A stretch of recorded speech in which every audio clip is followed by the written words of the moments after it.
नमस्कार दोस्तों, मैं निशा श्रीवास। आशा करते हैं आप लोग स्वस्थ होंगे, बढ़िया होंगे। आज फिर एक नई वीडियो के साथ आज हम सीखेंगे बहुपद का गुणनखंड करना। तो देखिए, नाम से ही पता चल रहा है बहुपद का गुणनखंड, मतलब जो ये बहुपद दिया हुआ है इसको गुणा के रूप में खंडों में विभाजन करना है। ठीक है, चलिए हम वीडियो शुरू करते हैं। जैसा कि पहला प्रश्न लिखा हुआ है y की घात 2 धन 9y धन 18। देखिए, इसका गुणनखंड करने के लिए 3 स्टेप होते हैं। पहला स्टेप ये कि इस y की घात 2 का अचर पद में गुणा कीजिए। अब जो संख्या आ रही है उसमें ऐसी संख्या हमें चाहिए है जिसका गुणा करने पे ये दोनों संख्याएं मिले, 18y की घात 2 मिले और जोड़ने या घटाने पे 9y मिले। तो पहले हम यहाँ रफ कार्य में देख लेते हैं कि 18 किस किस में मिल रहा है। तो देखिए, 2 नाम 18 होता है, तो 2y गुणा 9y करेंगे तो क्या मिलेगा, 2 नाम 18 y की घात 2। हम सिर्फ अंकों से मतलब है, y हमने इसलिए लिखा है क्योंकि 18 y की घात 2। पहले आप 18 गुणा y की घात 2 का गुणा कीजिए तो हो जाएगा 18 y की घात 2। मतलब ऐसे अंक चाहिए जिसका गुणा करने पर 18 y की घात 2 मिले। देखिए, y की घात 2 कैसे आया, y चर संख्याओं का हम गुणा करते हैं तो घात 2 आ जाती, जो घातें क्या होती जुड़ जाती हैं, इसलिए यहाँ पे घात 2 आ गई है। ठीक है, अब देखिए यदि हम 2y और 9y को जोड़ेंगे तो क्या जाएगा, 11y आ जाएगा और 9y में से 2y को घटाएंगे तो 7y आ जाएगा। मतलब हमें 9y नहीं मिल रहा है। अब देखिए, 2 नाम 18 तो हो गया, एक होता है 18y किस में आ सकता है और 6y गुणा 3y करते हैं तो 6 3 का 18 y की घात 2 हो गया। ठीक है, अब 6y और 9y को 3y को जोड़ेंगे तो क्या आ जाएगा, ये 9y आ जाएगा। तो देखिए, हमें क्या है, ये मिल रहा है हमें गुणा करने पे 18y की घात 2 और जोड़ने पे 9y मिल रहा है। मतलब हम 9y की जगह क्या लिख सकते हैं, 6y धन 3y। तो आप ये लिख दीजिए y की घात 2, 9y की जगह लिखिए आप 6y धन 3y और ये हो जाएगा धन का 18। देखिए, आप चाहते हैं डायरेक्ट कॉमन भी निकाल सकते हैं। आप इसको 18 को थोड़ा सा छोटे अंकों में तोड़ दीजिए तो यहाँ कॉमन निकालने में, उभयनिष्ठ निकालने में कोई दिक्कत नहीं होगी। देखिए, y की घात 2 धन 6y धन 3y धन 18 को क्या लिख सकते हैं हम, 6 गुणा 3 लिख सकते हैं। ठीक है, अब देखिए पहला पद ये मान लीजिए, आप दूसरा पद ये मान लीजिए। तो पहले पद में क्या करना है, हमें उभयनिष्ठ निकालना है। अब इसमें क्या उभयनिष्ठ निकल सकता है, सिर्फ y, क्योंकि इसमें भी y है और इसमें भी y है, तो हम y को उभयनिष्ठ निकाल लेते हैं। तो y को निकाल लीजिए, अंदर क्या बचा, सिर्फ एक y बचा है, ये y हो गया। धन लगा है, धन लगा दीजिए। देखिए, हम इसमें से y को बाहर निकाले तो अंदर क्या बचा, 6 बचा है, ये 6 हो जाएगा। यहाँ धन लगा है, धन लगा दीजिए। अब इन दोनों में क्या कॉमन निकल सकता है, देखिए यहाँ भी 3 है, यहाँ भी 3 है, तो 3 बाहर निकल सकता है। अंदर क्या बचा, ये y बचा है, धन लगा है, धन लगा दीजिए और यहाँ क्या बचा है, 6 बचा है। क्यों, क्योंकि 3 तो बाहर निकल गया। ठीक है, अब देखिए, अब क्या है, यहाँ भी y धन 6, यहाँ भी y धन 6, तो एक y धन 6 को बाहर निकाल लीजिए। अब अंदर क्या बचा है, y धन 3। क्यों, क्योंकि हमने तो इन दोनों में से एक y धन 6 को बाहर निकाल लिया, अंदर अब y धन 3 बचा है। ठीक है, अब देखिए, आप चाहे तो इसके उत्तर की जांच भी कर सकते हैं। कैसे, उत्तर की, यहाँ लिखिए उत्तर की जांच।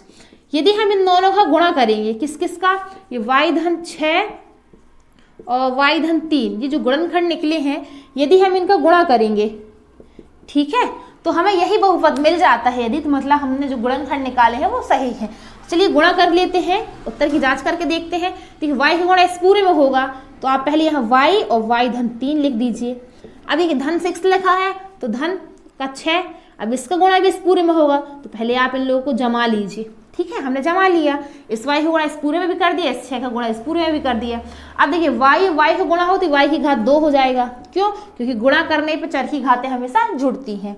ठीक है, अब यहाँ धन लगा है तो धन लगा दीजिए, y का गुणा 3 में करेंगे तो ये 3y हो जाएगा। धन लगा है, धन लगा दीजिए, ये भी धन का, ये भी धन का, तो 6y का गुणा क्या हो जाएगा, 6y हो जाएगा। ये भी धन का, ये भी धन का, धन लगा दीजिए, 6 और 3 का गुणा करेंगे तो 18 हो जाएगा। ठीक है, अब देखिए यहाँ क्या है, पहले तो y की घात 2 लिख लेते हैं। यहाँ भी चर सहम है, यहाँ भी चर सहम है और दोनों धन के हैं, मतलब जुड़ जाएंगे तो 6 और 3 क्या हो जाएगा, 9y। अब क्या बचा, यहाँ पे 18 बचा है, ये हो जाएगा 18। अब देखिए, हम इन दोनों को गुणा करने पे हमें यही बहुपद मिल गया है। इसका मतलब हमने जो गुणनखंड निकाले हैं वो आंसर सही है। इस प्रकार हम गुणनखंड करते हैं। आशा करते हैं आपको वीडियो पसंद आई हो। अब हम प्रश्न दूसरा देखते हैं। प्रश्न दूसरा लिखा हुआ है 6x की घात 2 धन 13x धन 5। पहला स्टेप क्या होता है, इन दोनों का गुणा कीजिए। आप रफ कार्य में कर लीजिए। तो देखिए, 6x की घात 2 गुणा 5, क्या जाएगा 6 पंचे 30 और x की घात 2। अब हमें ऐसी संख्या चाहिए है जिसका गुणा करने पे 30x की घात 2 मिले और जोड़ने या घटाने पे 13x मिले। ठीक है, तो देखिए 2 15 30 भी होता है, तो यहाँ 2x गुणा 15x कर लीजिए।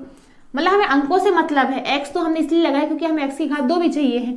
तो 2 15 30 होगा, यह आ जाएगा 30x की घात 2। तो इनको जोड़ के देखते हैं, 2x धन 15x कितना आ जाएगा 17x आ रहा है, परंतु हमें चाहिए कितना है 13x चाहिए है।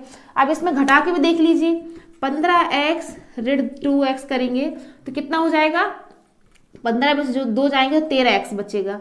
परंतु इनका गुणा करने पे हमें क्या मिलेगा, 15x गुणा ऋण 2x का गुणा करेंगे तो हमें ऋण का 30x मिलेगा, ऋण 30x की घात 2। ठीक है, परंतु हमें चाहिए किसका है, धन का 30x की घात 2 चाहिए है, ऋण का नहीं। देखिए 6 पंचे 30 भी होता है, तो 6x और 5x का गुणा करके भी देख लीजिए, तो ये हो जाएगा 6 पंचे 30x की घात 2, 30x की घात 2 तो आ गया, जोड़ने पे देखते हैं क्या आता है, 6x धन 5x क्या हो जाएगा 11x। तो हमें 11x नहीं चाहिए, क्या चाहिए है, धन का 13x चाहिए है। ठीक है, यदि हम 6 में से 5 घटाएंगे तो 1x बचेगा, तो मतलब घटाने पे भी नहीं आ रहा है। अब देखिए आप एक काम कीजिए, एक और क्या होता है 10 या 30, तो देखिए 10x गुणा 3x तो क्या हो जाएगा 30x की घात 2 मिल जाएगा। अब इनको जोड़ के देखिए, 10x धन 3x तो क्या हो जाएगा 13x। मतलब हमें क्या हुआ, ये वाली जो संख्याएं हैं वो हमारा आंसर कहलाएंगे। क्यों, क्योंकि देखिए गुणा करने पे हमें धन का 30x की घात 2 मिल रहा है और जोड़ने पे हमें धन का 13x मिल रहा है। ठीक है, तो 13x की जगह हम क्या लिख देंगे, 10x धन 30, तो 10x धन 3x लिखेंगे। ठीक है, 6x धन 13x की जगह लिखिए आप 10x धन 3x और धन का 5। ठीक है, अब देखिए, अब हमें क्या उभयनिष्ठ निकालना रहता है, तो आप इनको छोटे छोटे टुकड़ों में तोड़ सकते हैं। यहाँ लिखिए 6x की घात 2 क्या तोड़ सकते हैं, 3 गुणा 2, यह x की घात 2 लिखा हुआ तो लिखा रहने दीजिए। ठीक है, अब 10x लिखा है तो इसको भी हम 5 गुणा 2 में तोड़ सकते हैं, या इन दोनों में x आएगा इसलिए यहाँ पे x लिख देते हैं। यहाँ x लगाने का मतलब ये है कि इसका गुणा 5 में भी हो रहा है और 2 में भी हो रहा है। ठीक है, अब धन का 3x धन 5 लिखा हुआ है, एक पद ये कहला जाएगा हमारा और एक पद ये कहला जाएगा। तो देखिए इन दोनों में से क्या हमें कॉमन चाहिए है, इन दोनों में क्या कॉमन इन दोनों में क्या कॉमन दिख रहा है, इन दोनों में x कॉमन दिख रहा है पहले तो आप पहले तो x निकाल लीजिए।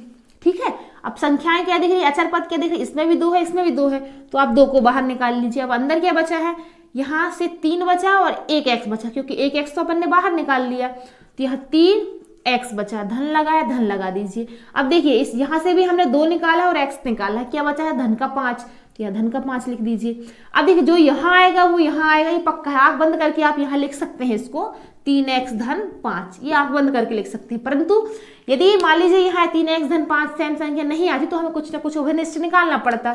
अब देखिए यदि हम इसमें धन 1 का गुणा करेंगे तो हम यही संख्या मिल जाएगी, मतलब हमारा दूसरा आंसर ये होगा। ठीक है, तो अब देखिए यहाँ भी 3x धन 5 है और यहाँ भी 3x धन 5 है, तो एक 3x धन 5 को आप बाहर निकाल लीजिए। अब क्या बचा 2x धन 1, ये वाला 2x और ये धन का 1, तो आप यहाँ लिखिए 2x धन 1। इस प्रकार हमने गुणनखंड निकाले। अब उत्तर की जांच करने के लिए आप इन दोनों का गुणा कीजिए और जो यदि गुणा करने में हमें ये मिल रहा है इसका मतलब हमारा आंसर सही है। ठीक है, इसी प्रकार हम प्रश्न तीसरा देखते हैं। प्रश्न तीसरा लिखा हुआ है x की घात 2 ऋण 8x और ऋण 20 लिखा हुआ है। ठीक है, हम रफ कार्य में क्या करेंगे, इसको अच्छे से बना लीजिए। रफ कार्य में हम करेंगे पहले क्या काम रहता है हमारा, x की घात 2 और ऋण 20 का गुणा करेंगे, तो क्या मिलेगा x की घात 2 गुणा ऋण 20। तो देखिए धन इसके आगे किसी प्रकार चिन्ह नहीं, मतलब धन का है, पहले चिन्ह किसका गुणा होता है, चिन्हों का गुणा होता है, धन और ऋण का गुणा क्या हो जाएगा ऋण, और ये आ जाएगा 20x की घात 2।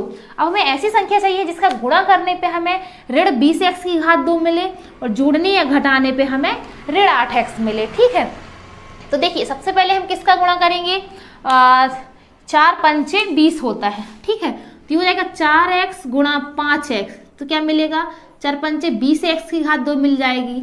परंतु हमें चाहिए किसका ऋण का चाहिए है, तो हम किसी एक को ऋण का ले लेते हैं, ऋण 5x ऐसा भी लिख सकते हैं, तो हमें ऋण 20x की घात 2 मिल जाएगी। परंतु हमें जोड़ने या घटाने पे ऋण 8x मिल रहा है क्या, तो देखिए 4x ऋण 5x करेंगे तो हमें x मिलेगा, ऋण का x मिलेगा। क्यों, क्योंकि धन ऋण की संख्या घटती चिन्ह किसका रहता है, बड़ी संख्या का। देखिए हमें ऋण 20x की घात 2 गुणा करने पे तो मिल गया, परंतु जोड़ने या घटाने पे हमें ऋण 8x नहीं मिल रहा है। देखिए अब 10 दूनी 20 भी होता है, तो अपन 10x गुणा 2x कर सकते हैं, तो क्या मिल जाएगा 10 दूनी 20x की घात 2। परंतु हमें चाहिए किसका है, ऋण का 20 से ये है, तो आप ऐसा कर सकते हैं कि 10x गुणा ऋण 2x करेंगे तो हमें मिल जाएगा ऋण 20x की घात 2 मिल जाएगी।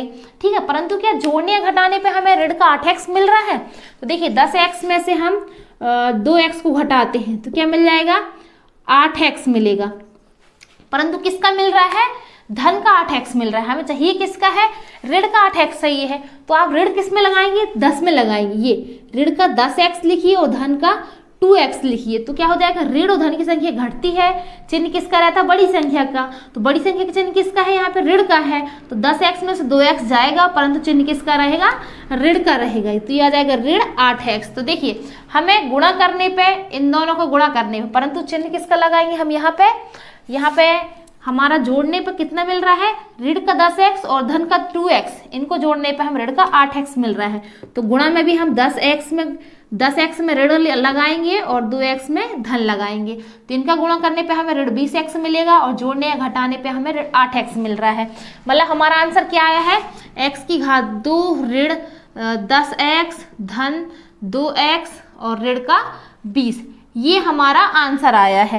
ठीक है, हमने ये रफ कार्य में किया कि हमें गुणा करने पे ऋण का 20x कम मिल रहा है और ऋण 8x कम मिल रहा है। ठीक है, अब देखिए इसमें क्या कर सकते हैं हम, इन दोनों में ये एक पहला पद कहलाया, दूसरा पद ये कहलाया, इन दोनों में क्या चीज कॉमन है, x और x, एक x बाहर निकाल लीजिए, इसको यहाँ बीचों बीच लिखिए, यहाँ हमने x बाहर निकाला तो अंदर कितना बचा, एक x बचा है, ऋण लगा है, ऋण लगा दीजिए, अंदर क्या बचा, 10 बचा है, क्यों, क्योंकि एक x तो बाहर निकल गया है। अब देखिए यदि हम इसका गुणा इसमें करेंगे तो हमें x की घात 2 मिल जाएगा, इसका गुणा इसमें करेंगे तो हमें ऋण 10x मिल जाएगा। ठीक है, अब देखिए इस वाले पद में क्या है, धन का 2x और ऋण 20 है। अब इसमें बड़ा दिक्कत रहता है कि हम कॉमन क्या निकालें, तो देखिए इसमें क्या निकल सकता, चाहे तो आप इसको तोड़ भी सकते हैं, 20 को हम कैसे तोड़ सकते हैं, इसको लिख सकते हो आप 10 गुणा 2, 10 गुणा 2 मतलब 20 आ गया। ठीक है, तो इसमें देखिए अब इन दोनों में क्या चीज कॉमन है, 2 है, तो 2 को बाहर निकाल लीजिए, अंदर क्या बचेगा, अब x ऋण 10 बचेगा।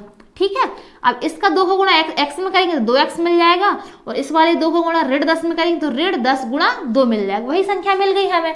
ठीक है, अब देखिए यहाँ ऋण x ऋण 10 है, यहाँ भी x ऋण 10 है, इन दोनों में किसी एक को अभिनिष्ट निकाल लेंगे तो ये हो जाएगा x ऋण 10। अब बचा क्या, x धन 2 बचा, तो यहाँ लिख दीजिए x धन 2। इस प्रकार प्रश्न तीसरे का ये गुणनखंड हो गया। इसी प्रकार हम प्रश्न चौथा हल करते हैं। देखिए प्रश्न चौथा लिखा हुआ है y की घात 2 ऋण 13 y धन 40 लिखा हुआ है। ठीक है, सभी प्रश्नों की तरह हम इसका भी रफ कार्य करते हैं। यहाँ पे किसका गुणा करेंगे हम, पहले y की घात 2 गुणा 40 करेंगे तो क्या जाएगा 40 y की घात 2। तो देखिए हमें ऐसी संख्या चाहिए है जिसका गुणा करने पे 40 y की घात 2 मिले, पर किसका, धन का, और जोड़ने घटाने पे ऋण 13 y की घात 2 मिले। ठीक है, तो देखिए 10 चौको 40 होता है, 10 y गुणा 4 y करेंगे तो क्या मिल जाएगा, 10 चौको 40 y की घात 2 मिलेगा। परंतु ये 10 y में हम 4 y को जोड़ेंगे तो 14 y मिलेगा, तो ये नहीं चलेगा, क्यों, क्योंकि हमें तो 13 y चाहिए है। ठीक है, अब देखिए 2 20 40 भी होता है, 2 y गुणा 20 y, तो क्या हो जाएगा 20 दूनी 40 y की घात 2 मिल जाएगा। ठीक है, परंतु जोड़ने पे क्या मिलेगा, 2y धन 20y, तो ये हो जाएगा 22y। यदि हम घटाएंगे तो भी हमें 20 में से 2 जाएंगे तो 18y मिलेगा, और इसमें 10 में से 4 को भी घटाएंगे तो हमें क्या मिलेगा 6y, तो ये भी नहीं चलेगा। तो अब 40 किस में आता है, और अब देखिए 8y गुणा 4y करते हैं, 5y करेंगे, 8y गुणा 5y, तो क्या मिलेगा 8 पंचे 40y की घात 2। ठीक है, 40y की घात 2 मिल गया। अब इनको जोड़ने पे देखते हैं क्या 13y मिल रहा है, तो देखिए 8y धन 5y, तो ये हो गया 8 5 13y। तो देखिए ये बाकी संख्याओं में तो हमें 40y तो मिल गया, परंतु 13y नहीं मिल रहा था। अब इसमें देखिए इनमें जोड़ने पे हमें 13y मिला है, परंतु हमें चाहिए किसका 13y है, ऋण का 13y चाहिए है।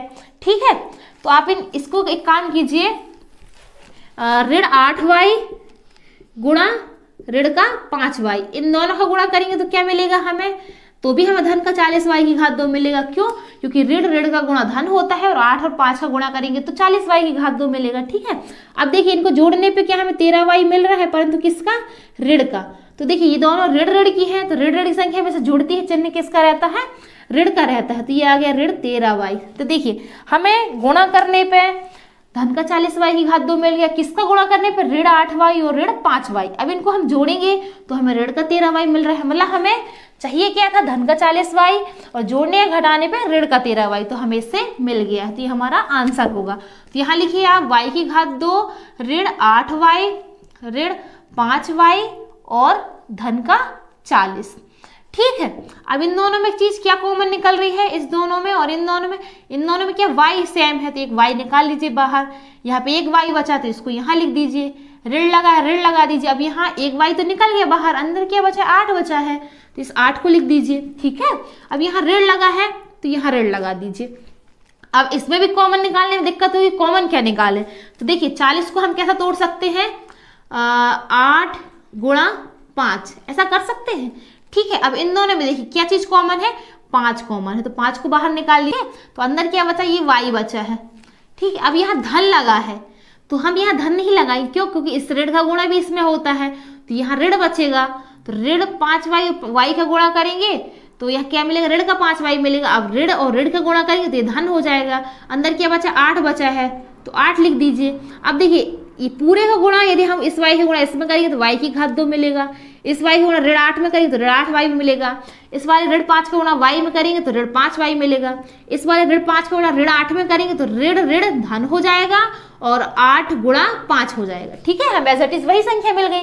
अब इन दोनों में चीज की सेम है, y ऋण 8 और y ऋण 8, तो इसको y ऋण 8 को बाहर निकाल लीजिए। अंदर क्या बचा, y ऋण 5 बचा है, तो y ऋण 5 लिख दीजिए। ठीक है, इस प्रकार हमने क्या किया है, 4 सवालों को हल किया और उनके गुणनखंड निकाले हैं, साथ में उत्तर की जांच भी की है। आशा करते हैं आपको वीडियो पसंद आई हो, तो हमारे चैनल को सब्सक्राइब कीजिए, लाइक कीजिए, कमेंट कीजिए और शेयर कीजिए। और ऐसी वीडियो और भी देखना है तो प्लीज हमारे चैनल को सब्सक्राइब कीजिए। और यदि आपको कोई समस्या है, कुछ समझ में नहीं आया है तो हमें कमेंट बॉक्स में जरूर बताइए। तब तक के लिए धन्यवाद, मिलते हैं नेक्स्ट वीडियो में। जय हिंद।